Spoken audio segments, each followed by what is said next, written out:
I saw a dogman battle a thing. Dear Scary Stories NYC, I have but one cryptid tale to tell, and it happened in Canada many years back. I'm pretty sure one of the creatures I encountered was in fact a dogman, as it looked like a husky that was standing up. A big husky, and a husky one too. The other creature I still don't know what to make of. Several people have told me that I saw a dogman battling with a wendigo. Two different people I told this story to felt that I witnessed the rake. One lady I met felt strongly that what I saw was a tall gray alien. I was the one who was actually there, but I really still can't say that I'm too sure what even happened to me that night, other than that I was being taught a lesson that I would never forget. So here's what happened. I was driving my old 1977 Ford Pinto north to meet some family and friends who were gathering at a park on the edge of Bark Lake up in Ontario. That's in Canada for those of you not from around here. I was puttering down Route 523, which is forested on both sides, and I wasn't more than a few miles away from my destination. That is when my Pinto conked out. Those of you old enough will remember that the Pinto ceased being made after 1980 because they had gathered a reputation for exploding into flames when they were bumped from the rear. Although my Pinto was from 1977, this was the 80s, and I was still driving it. You know, my father later told me I was lucky the car died that way on the highway, rather than exploding with me inside. That car was the first major thing I had ever bought on my own, and so I thought my dad was just being a jerk, but constantly insulting the car and telling me to dump it. Looking back though, I can see that he was just trying to warn me that I bought a terrible make of car. I had such an emotional attachment to that car that it really made me sad when I rolled her to the margin of the road, couldn't start her again, and had to just leave her there. At the time I dreamed of getting her fixed up, but I later found out that it would cost more to fix her than it would to get a good new used car that didn't blow up randomly. Since this was the 1980s, long before us regular people had cell phones, and since I was out in the middle of the country and not by any payphones, I decided to just cut through the woods and get to the park on foot. These days there would be no reason to do such a thing, and even then it was a pretty dumb thing to attempt. I was still in my early 20s though, and I was always up for any sort of adventure. I knew it was 5 minutes of driving to get to that park, so I figured it would be 20 minutes, 30 minutes of walking, and then I'd be with my family and friends. Sometimes in the wilds of Canada though, things can get more complicated than that. Now I won't say I regretted my decision as soon as I stepped into those woods, but I will say that I soon began to regret it. First of all, it was instantly much colder under the tree cover, and second of all, and this is the stranger part, it seemed to have begun to snow. I don't remember what month it was, but I do remember it was a summer month. Even up here, summer is still summer. It doesn't snow very often in the summer around here, so I wondered if I were witnessing something else. I caught some of it on my hand and tasted it. It tasted like snow, nothing else.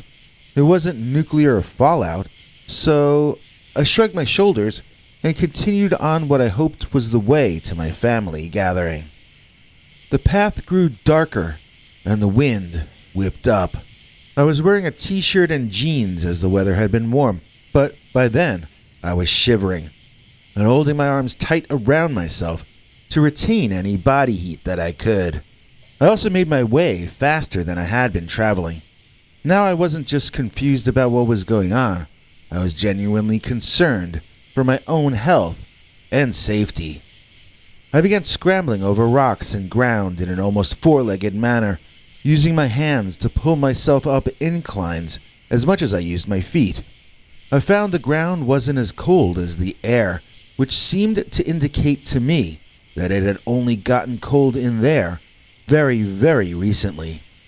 I was now shivering, both from the cold and from raw fear, and I needed to keep in constant motion to keep myself from freezing.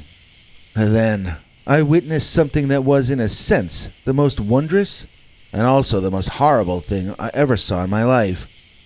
I can say that I studied this event with great interest, and at the same time, I can say that I ran even faster through those woods as I did so. First I heard them. I heard the fighting. I heard the screaming. Then I noticed the grass under my hands and feet had become colder. Soon I was walking in snow and could no longer risk using my hands for fear of frostbite. It wasn't only snowing, now it was sticking, and it was getting thicker under my feet. I wanted to maneuver away from the screaming that I was hearing, but I needed to head in that general direction to arrive where I needed to arrive. I had never been so afraid of something I was hearing before, and yet I was desperate to get out of the cold and out of those woods. Desperation can sometimes give you greater bravery and also a bit of extra fortitude and ability to persevere. It can also lead to you crawling into a fetal position and giving up, and believe me, I wasn't far away from doing just that. So, I saw what was making the noise. I saw it, and I tried to stay far enough away that I would not be seen in return. I had no choice but to slow down my forward progress in order to stay hidden as I progressed. Hidden from what, you're probably asking? Well, as I already talked about earlier, I really only can for certain tell you about one of the things I saw. It was like a husky or a wolf or a malamute, but upright and a bit more human-looking in that sense. I don't remember looking at the legs of the creature, but I do remember him being sure-footed in his bipedal gait and stance. He was not performing a trick. He was just an upright walking creature. His paws even resembled hands in some ways, and I bet he could pick things up with them in his own way. So that was a Dogman in the vernacular which has sprung up since those times. Although the thing it was fighting was far more humanoid in appearance, at least in some ways, I found it the more horrifying of the two creatures. Every time I think back on that thing, I'm gripped with a full-body memory of the moment I saw him. Even if it's a hot day, I shiver all over. It also makes me feel both nauseous and starving hungry at the same time. It was truly upsetting to look at, as it seemed some sort of a mix of a rodent and a human corpse. It had a human-shaped head, but the eyes looked black, like a deer's eyes, and it had what I guess would be called antlers on its head. Antlers on an animal usually indicates that it's a vegetarian, but this human rodent corpse thing had long claws, longer even than the Dogman's claws. This would seem to indicate that it was a hunter, and therefore a carnivore, or possibly omnivore. I felt sad, not only for that thing, but also for any others of its kind. Whatever sort of food it ate, it didn't seem to have had any for a long time. Its ribs protruded, almost emerging out of its pale, dead-looking, grayish-white epidermis. It was hard to keep moving forward, even as I knew I'd feel better when I was away from that place and those things. I wanted to just stop and stare in awe. I never wanted to take my eyes off the two of them, and it was hard each time I forced myself to do just that. Something about those creatures, or possibly something about one or the other of them, made it almost feel as though my mind were being overruled, and someone else was now going to be me for a while. Each time I was able to tear my attention away, I felt more panicked than the previous time. Although I was trying not to look, I did notice some of the different mannerisms and tactics of the two creatures. The Dogman attacked as you would expect a canine-based creature would do. He shouted a lot, he growled a lot, and he attacked from the front, literally going for the jugular over and over. That pale death beast, though, that thing would withdraw and make himself small, then quickly burst forward, aiming his long, sharp claws or daggers or whatever I was seeing, directly toward the Dogman's eyes. He kept missing, but the fighting was foul and underhanded. Each time the pale corpse monster thing made any contact with the canine, the poor Dogman would utter the most pitiful sound. It soon looked to me as though the Dogman were becoming as thin as his opponent. That could have been an optical illusion, but it seemed as though the Dogman's life force were being drained away, as well as his body fat. I'm not sure if it was because I thought I saw the Dogman getting thinner or what, but I found myself feeling weaker as well. My hunger and my nausea kept mounting in direct relation to each other, and I began to feel as dizzy and turned around as I felt cold. I watched the huge canine drop to his knees through the trees in the distance. He now looked thinner than the pale gray thing, which had become bloated, as though it had been floating, face down, in a lake, for days. I watched as the fight concluded. I didn't understand what I was seeing, but I watched, and I forgot where it was I had been intending to go. Someone was calling my name. I worked on coming out of my mental fog, and I looked around. I was beginning to think I had imagined being called, when I heard it again. It was a friend of mine, this young woman that I was actually about to start dating a month or two after that.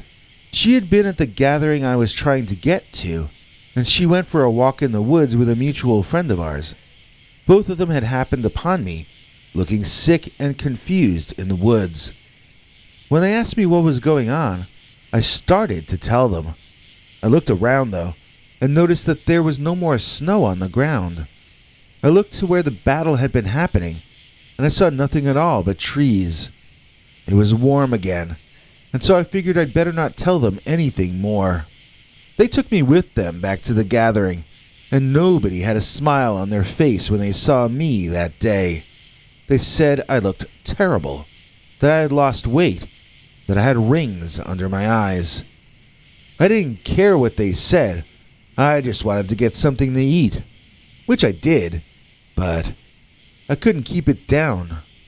Any food I had got me sick, and after I eliminated it from my system in one way or another, I would feel as though I were starving all over again.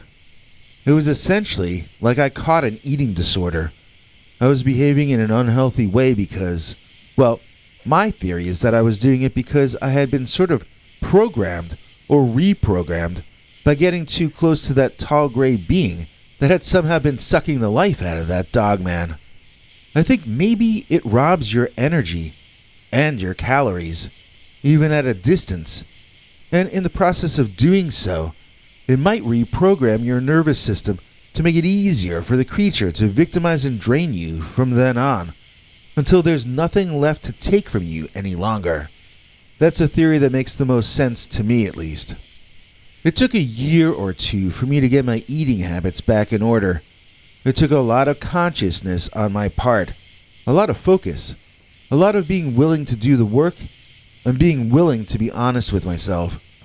Even though my new bad habits had originated outside of my own consciousness, that didn't mean I couldn't cure them, as though they had been my own bad choices instead.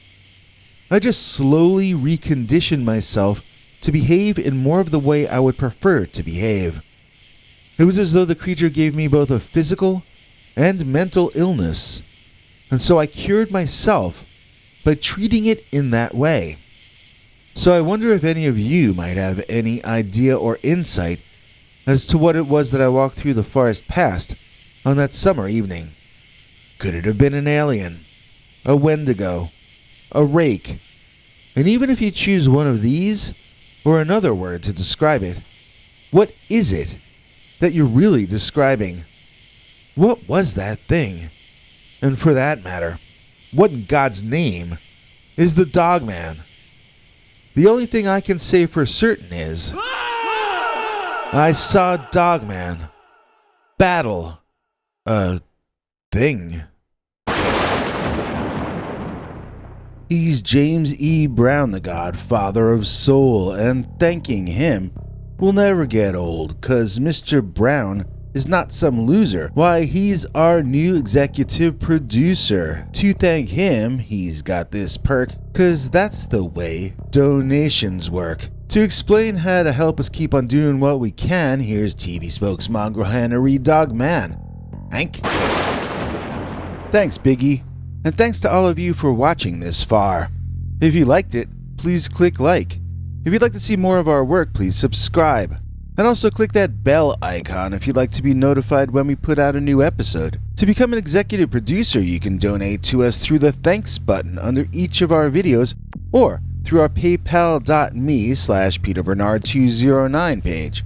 To receive cool perks like secret uncensored Dogman episodes far too wild to ever run on this channel, you can become a YouTube channel member by clicking the join button, or join our PayPal subscribers club at peterbernard.com. Joining either at the $3 a month level or above gets you access to our over 25 hours of secret uncensored Dogman stories available nowhere else. Do you have a scary story about Dogman or some other kind of high strangeness that happened to you? Let us know by emailing us at scarystoriesnyc@gmail.com or by leaving us a voicemail message at 804-LA-SCARY.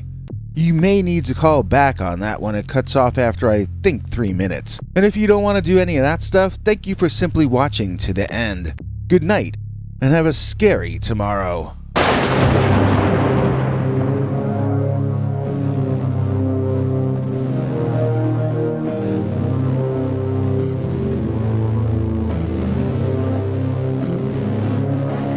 Come back for more scary stories.